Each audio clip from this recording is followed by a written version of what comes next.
Welcome in, everyone. Today, we're diving into John Carpenter's They Live. This movie is a blast, but we're going beyond those awesomely cheesy B-movie thrills. You know what I mean? Yeah. You guys wanted us to dig into the themes, the lasting impact, and why it seems even more relevant now. We've got a stack of fascinating sources, articles, film analyses, even Carpenter's own thoughts, ready to put on the sunglasses, so to speak. Absolutely. What's always struck me about They Live is how it takes this outlandish concept, aliens hiding in plain sight, and uses it to explore a much more insidious form of invasion, one that hits a little too close to home for us. The manipulation of our desires by the media, advertising, unchecked consumerism, all that. Yeah, it's so clever how he does that, right?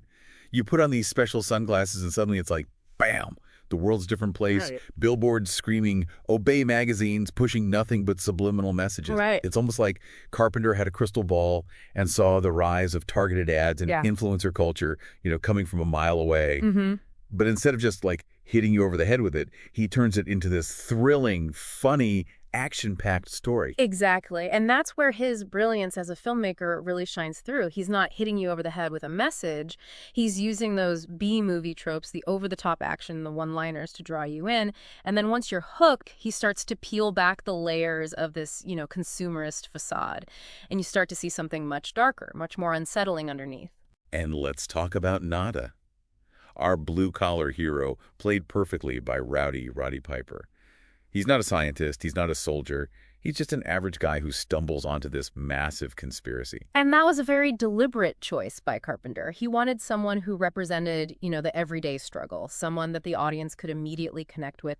And by making Nada a drifter, he's also emphasizing how anyone, regardless of their social standing, can become aware of and challenge these systems that are controlling them. It makes you think about how he's literally just dropped into this situation, right? Like finding those sunglasses. That changes everything for him. It's like... And the setting Carpenter chose really heightens that feeling of displacement and social unrest.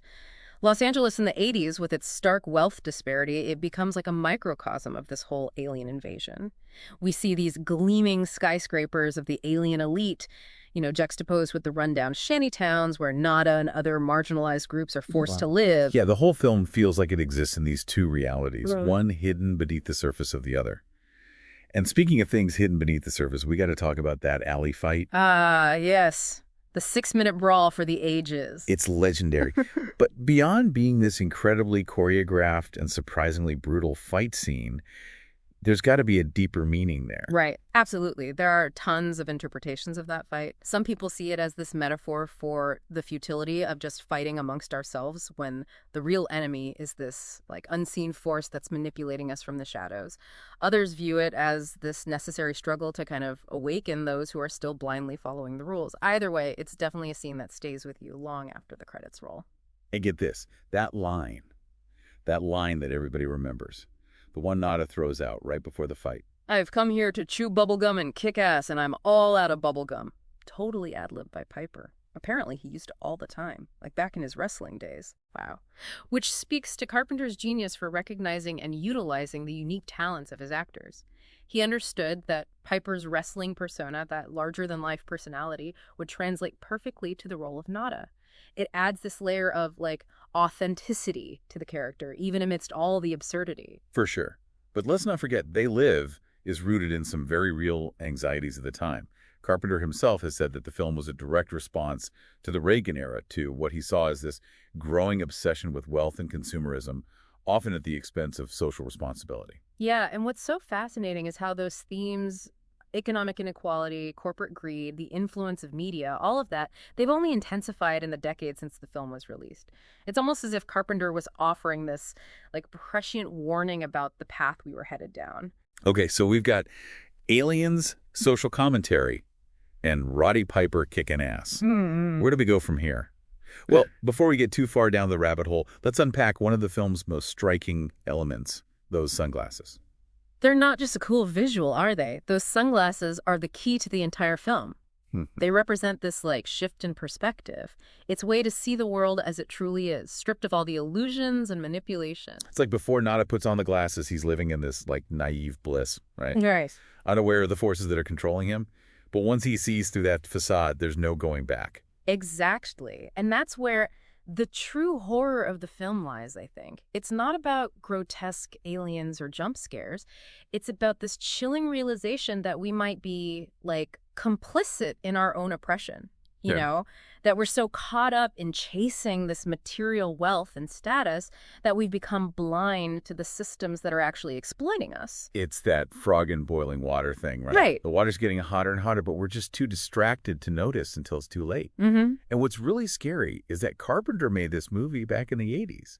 Like, if anything, those themes of media manipulation and corporate control, they're even more relevant today. Absolutely. Think about how much information we're bombarded with now constantly. Social media feeds, targeted advertising, 24/7 news cycles. Click. It's overwhelming. And within all that noise, it's so easy to lose sight of what's real, what's important, and who's ultimately pulling the strings. And it's not just about the sheer volume of information either.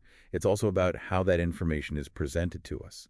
And I think Carpenter was really ahead of the curve in depicting how those in power use media to shape narratives, to like control the message, and ultimately to influence our thoughts and behaviors. Yeah, he even touches on this idea of like manufactured consent, this concept that powerful institutions can mold public opinion through this, like subtle propaganda and manipulation. It's a chilling thought, and one that feels particularly relevant in our current media landscape. It really makes you wonder, what would the aliens in They Live be doing today to keep us consuming and conforming? How would they be using our modern technology to further their agenda? It's a question that Carpenter himself has actually pondered. He suggested that if he were to remake the film today, the aliens wouldn't need subliminal messages at all. They'd just have their own news channels, their own social media platforms, Wow. their own carefully crafted narratives that are designed to keep us divided and distracted. It's a pretty bleak picture, but it's hard to argue with his point. Oh.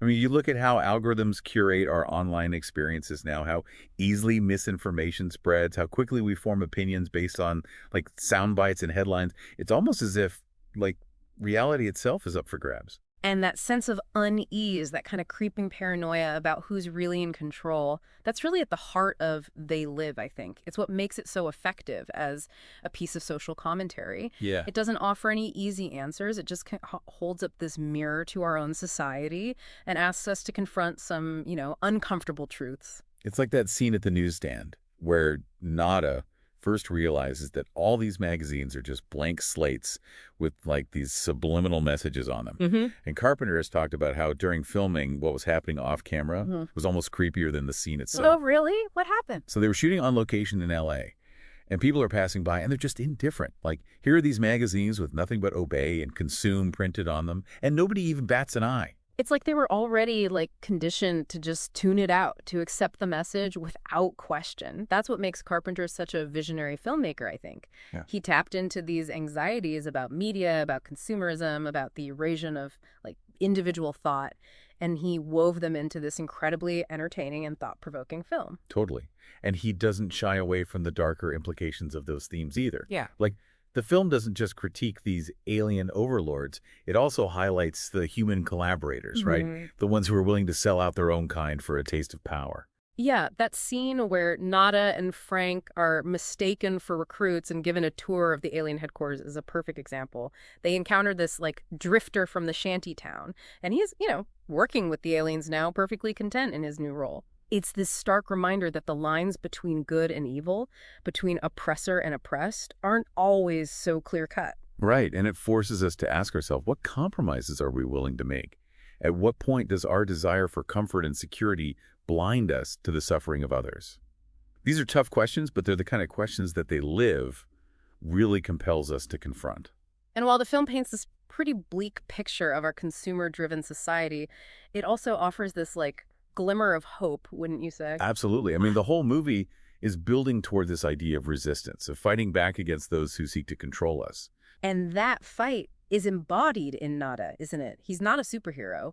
He's just an average guy who's willing to stand up for what he believes in, even if it means going up against, impossible odds. Yeah, he's kind of like a modern-day cowboy, right? This lone gunslinger taking on a corrupt system. That's a great comparison. And it speaks to Carpenter's own love of classic Westerns, which is a whole other layer to this film that we could spend hours unpacking. Oh, for sure. But before we completely geek out about all of Carpenter's influences, let's bring it back to Nada and his fight for freedom. Because his journey isn't just about, like, putting on the sunglasses and seeing the truth. It's about what he chooses to do with that knowledge. Right. He could have easily just walked away, kept his head down, and continued to live in, blissful ignorance. But he doesn't. He chooses to fight, to expose the truth, even if it means risking everything. And that's where I think They Live transcends its genre trappings and becomes something truly special. It reminds us that we all have a choice to make to be passive consumers or to be active participants in our own lives and our communities in the world around us. And sometimes that choice requires us to be a little bit like Nada, to put on those metaphorical sunglasses, to see through the bullshit. Brill. And to fight like hell for a better future, even if it means getting into, a few knockdown, drag-out brawls along the way. And maybe chew a little bubble gum. Speaking of chewing on ideas, let's dive into the legacy of They Live. Because this film has had a fascinating journey since its release.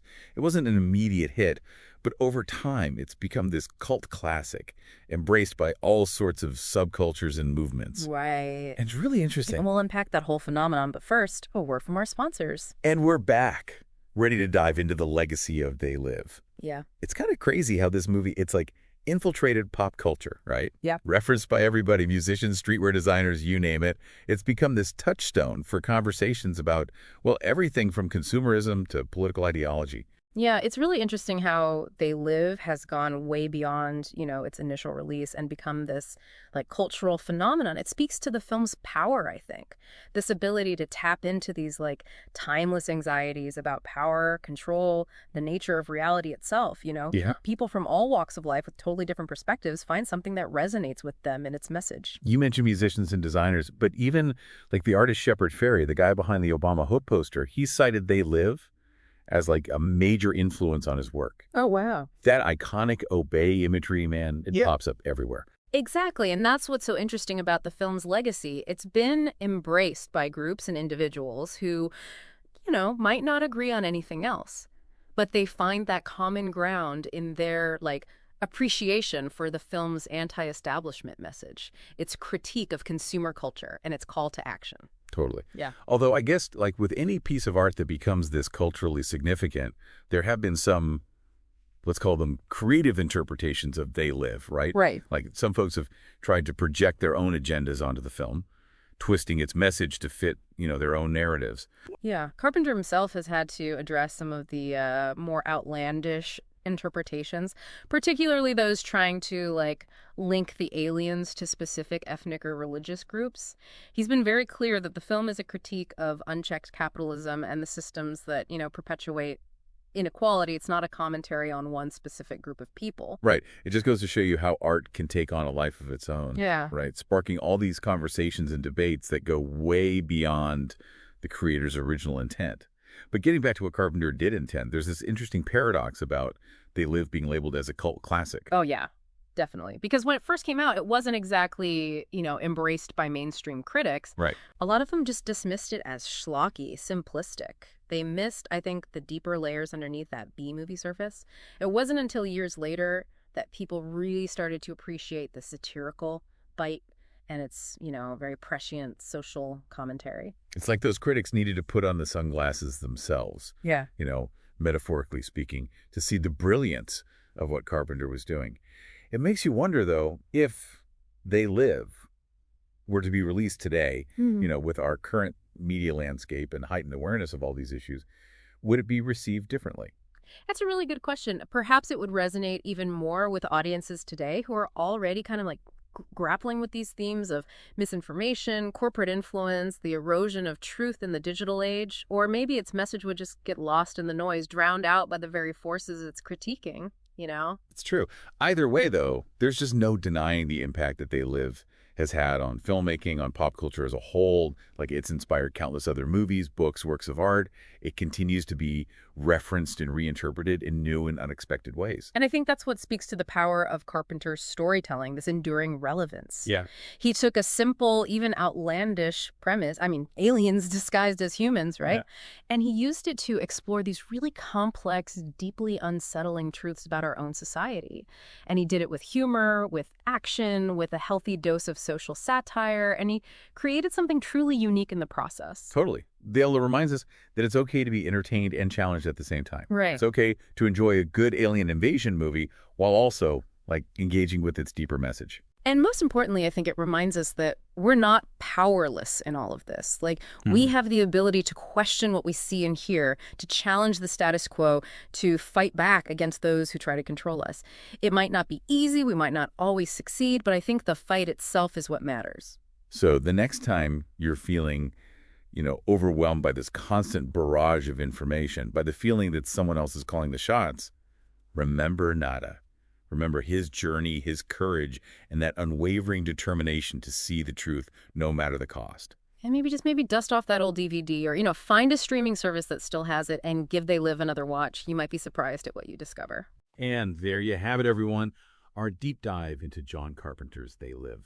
We hope you've enjoyed this exploration of a true cult classic. Until next time, keep questioning, keep exploring, and remember, the truth is out there. You just might need a special pair of sunglasses to see it.